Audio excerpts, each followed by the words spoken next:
আমার প্রাণ প্রিয় জামাইয়ের সঙ্গে অনেক বেশি চালাকি কইরা ধান্দা মান্দা মাইরা একদম চাটুমাটু দিয়ে আজকে গেছিলাম সিনেমা দেখতে। সেই কোন ঈদে গেছিলাম সিনেমা দেখতে, তাই ভাবলাম আজকে একটু সিনেমা দেখে আসি। তো জামাইকে সেই রকম পাম্পটি দিয়ে কিন্তু নিয়ে গেছি। সো হ্যালো এভরিওয়ান, আসসালামু আলাইকুম। আপনারা কেমন আছেন? আমি কিন্তু ভালো আছি। সকালবেলায় আমার জামাইজান ডিউটি থেকে এসেই শুয়ে পড়েছে। তো আমি তার কাছে বায়না ধরতেছি, ওগো ওগো ওঠো না, আজকে আমরা একটু সিনেমা দেখে আসি। জামাই তো কিছুতেই রাজি হয় না। আর আমার জামাই কিন্তু আমার কাছে যখনই এরকম ফ্রি হয়ে বসে থাকে তখনই কিন্তু আমি তারা সাজায় দিই, খুব সুন্দর করে সাজায় দিই। তার নাকের এই তিলটা কিন্তু আমার ভীষণ পছন্দ।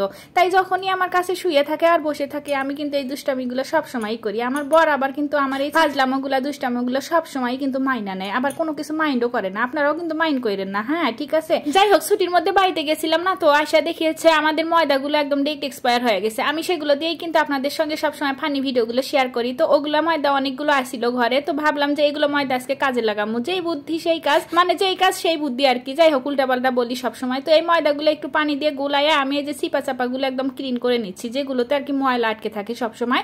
তো রান্নাঘরের একটা একটু ক্লিন করে নিলাম। আবার জানালার কাছে আসি দেখি ও মা এত ময়লা জমছে, কি আর কমো। আমারে আবার কেউ গাদ্রি বলি না। গাদ্রি বলতে আমাদের কিন্তু এটা আঞ্চলিক ভাষা, যারা বেশি অতিরিক্ত নোংরা থাকে তাদেরকে আমরা গাদ্রি বলি। এটা হচ্ছে উত্তরবঙ্গের খাস বাংলা একটা ভাষা। যাই হোক, খুব সুন্দর লাগছে না আমার হাতটা? তো জামাইকে তো খুব সুন্দর করে পটায়া পুটায়া এরকম 2টা টিকিট কাইটা আনছি। জামাই তো কিছুতেই আমারে নিয়ে যাবে না সিনেমা দেখতে। আমিও আবার বায়না ধরছি জামাই না নিয়ে কোথায় যায়। যাই হোক, বাইরের আবহাওয়াটা আজকে অনেক বেশি সুন্দর ছিল। যাই হোক, সন্ধ্যার পর আমরা জামাই বউমিলে কিন্তু বাইর হয়ে গেলাম। আজকে কিন্তু আপনাদের ভাইয়ার এই যে সিনেপ্লেক্স আছে একটা নৌবাহিনীর আর কি, সেখানে কিন্তু আমরা যাব বিনোদন কেন্দ্রে, নাবিক বিনোদন কেন্দ্রে। এটা হচ্ছে চট্টগ্রামের আর কি সেখানে অবস্থিত। আপনাদের ভাইয়াই কিন্তু এখানে জব করে, তো ওদের জন্যই কিন্তু এখানে হচ্ছে বানায় নিছে এই সিনেপ্লেক্সটা। তো এখানে কিন্তু আমরা সিনেমা দেখতে যাব।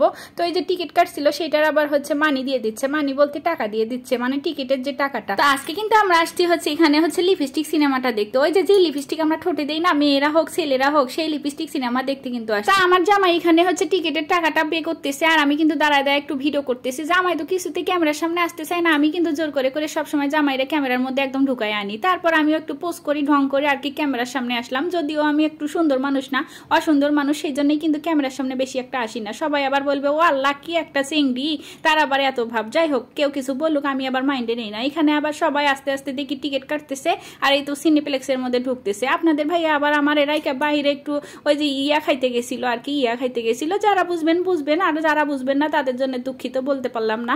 যাই হোক, আমার বসাই টসাইয়া এখন আগে আগে ফরফর করে দেখি 3D সিনেপ্লেক্সের মধ্যে ঢুকা যাচ্ছে। আমার তো সেই রাগ ধরছে, আমার এতক্ষণ বৈশা রাখা এখন নিজে নিজে গট গট করে একদম ঢুকে গেল।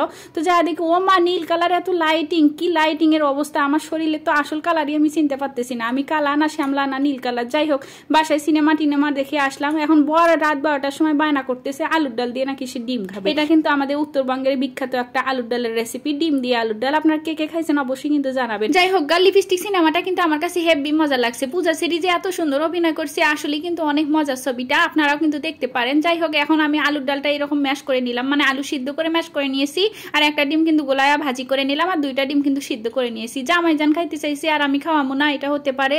আপনাদের ভাইয়া আর আমি কিন্তু রাত 12টা 1টা বাজলেও কিন্তু উঠে যদি মন চায় যে খিদা লাগছে, তাহলে কিন্তু যেটা মন চাইবে ওইটাই কিন্তু রান্না করে 2জন মিলে খায়া একদম রাত 2টা 3টার দিকে ঘুম পারবো। এইটা হচ্ছে আমাদের 2জনেরই কিন্তু স্বভাব। যাই হোক, আপনাদের ভাইয়া কিন্তু বাইরে একটু আড্ডা দিতে গেল। বেচারা এমন একটা মানুষ, 3-4 পদের রান্না করে সামনে রাখবেন, কোনোটাই নাকি তার খেতে মন চায় না। সে খালি ডিম খাবে আর মাংস খাবে, মাছ তো মুখেই তুলবেন না। তার জন্য আমি আবার কোনো প্রকার মাছই রান্না করতে পারি না। কি যে এক যন্ত্রণার মধ্যে আছি।